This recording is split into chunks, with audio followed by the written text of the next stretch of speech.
እግዚአብሔር የሚለኝ ማለት ነው።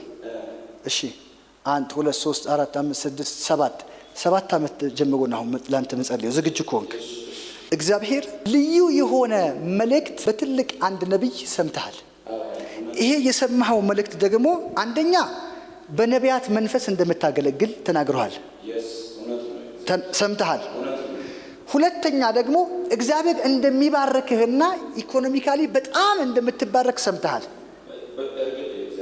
ይሄንን መልእክት ሰምተሃል። አሁን መልእክቱ ለነገር አይደለም ልመታልህ እኮ ነው። ነገ አይደለም ከነገ ወዲያ አይደለም። ይሄው እናንተ አላችኋል ሚስቱ አለሽ እኔው ወይ ነብይ ነኝ ወይ አይደለም ማን ነው በዚህ ይረጋገጥ። ይሄ ልጅ ነገ አይደለም አሁን ነብይ ሆኗል። ጌታ እኮ የነገረኝ ነው። ነገ ነብይ ከሆነ ጥቅም የለውም። እግዚአብሔር ያለኝ ማለት ከዚህ ሰዓት ጀምሮ you are a prophet። እግዚአብሔር አምላክ ታላቅ የሆነ ስራ በህይወትህ ላይ እሰራለሁ። ልዩ የሆነ የእግዚአብሔር ክንድና ክብር በአንተ ላይ ይገለጥብሃል። ያለ መንገድክ ላይ ከዛሬ 7 ዓመት በፊት ወደዛ ሄጄ ሳይ ማለት ነው በመጣበት መንገድ ሁሉ ተቃውሞ አለብህ። በመጣበት መንገድ ሁሉ ገፊ አለብህ። አንድም ሰው እንድታገለግል ሳይሆን ከአገልግሎት መስመር ሊያስወጡክ በጣም ብዙ አገልጋዮችና ቸርቾች በአንተ ላይ ተፈራርቀዋል። ይሁን የተሰጠ የእግዚአብሔር ራእይ ላይጠፋ የሆነ ቦታ ላይ ልታገለግል ትችላለህ። የሆነ ቦታ ላይ ልትሆን ትችላለህ። ከጌታ እኔ የምሰማው ግን ማን ነው ልጄን ነገር አለኝ። ምን ስለው ውጣና ቸርች ፕላንት አድርግ። እኔ የሰማሁት መልእክት እግዚአብሔር ኢትዮጵያ ምድር ላይ ኃይለኛ የሆነ ሪቫይቫል ከሚያመጣባቸው ሰዎች መካከል አንተ ትሆናለህ። ያው አምላክ የምስክሬ ነው። ስለ አንተ እግዚአብሔር ሰዎችን አስነሳለሁ አለ። ከምስራቅ ከምዕራብ ከደቡብ ከሰሜን በጣም ብዙ ሰዎች እግዚአብሔር በአንተን የሚገዱ ጸጋህንና አገልግሎትን የሚያግዙ ሰዎችን አስነሳልሃለሁ። ጌታ እግዚአብሔር ከዚህ በኋላ በፋይናንስ ምክንያት ነገርህ ላይበላሽ እግዚአብሔር አምላክ የሚቀጥል የእግዚአብሔር ክብር ይኸውልህ። ጌታ እንደዚህ ነው የሚለኝ የሚቆም ራእይ ባንተ ላይ አላስቀመጥኩም።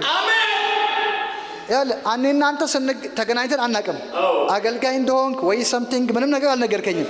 እግዚአብሔር እያለኝ ያለው ለብዙ ሰዎች አባት የምትሆንበት ብዙዎችን የምታገዝበት ታላቅ የእግዚአብሔር ቅባት አንተ ላይ ይመጣል።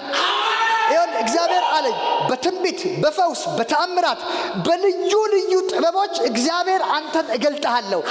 ለብዙዎች ምልክት የምትሆንበት በር ላንተ ይከፈታል።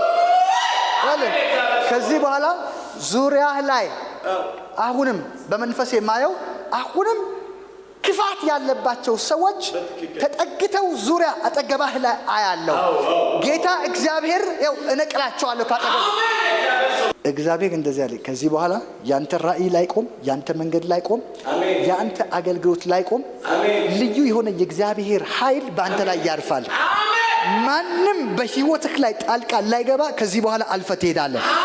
እስኪ እኔ ነብይ ነኝ ይበል። ድገመው እባክህ። እግዚአብሔር አምላክ ምስክሬ ነው። አጋንንቶች እንደ በግ የሚነዳ ነብይ ትሆናለህ።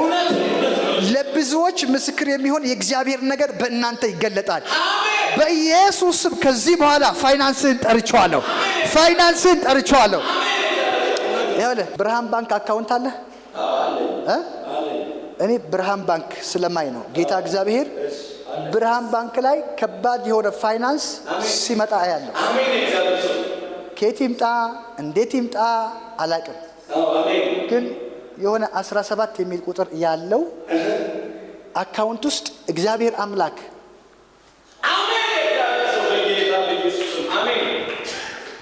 የማይቆም የእግዚአብሔር በረከት ቤትህ ገብቷል።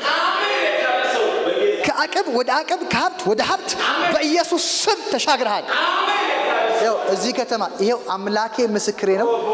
ይሄ ካልሆነ በሚዲያ ነው ይሄው እየተናገርኩ ያለሁት። ይሄ ካልሆነ ጌታ እንደዚህ ያለኝ እዚህ ከተማ ላይ በጣም ዝንጥ ያለ G+2 ቤት ሰጥቻለሁ። አሜን።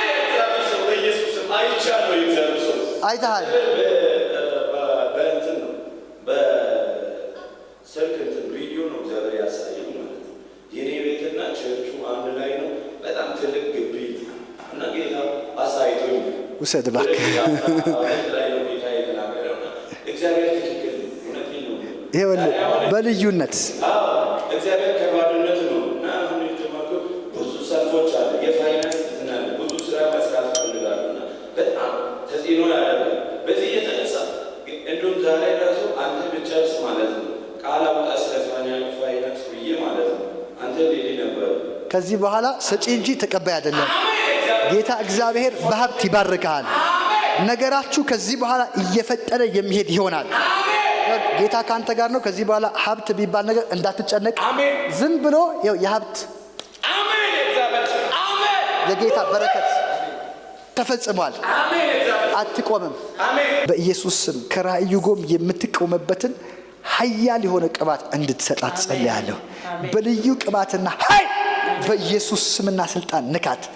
እግዚአብሔር ሆይ በኢየሱስ ስም አብራው እንድታገለግል በልዩ ኃይል እንድታገለግል ዛሬ በኢየሱስ ስም በሮቿ ይከፈቱ።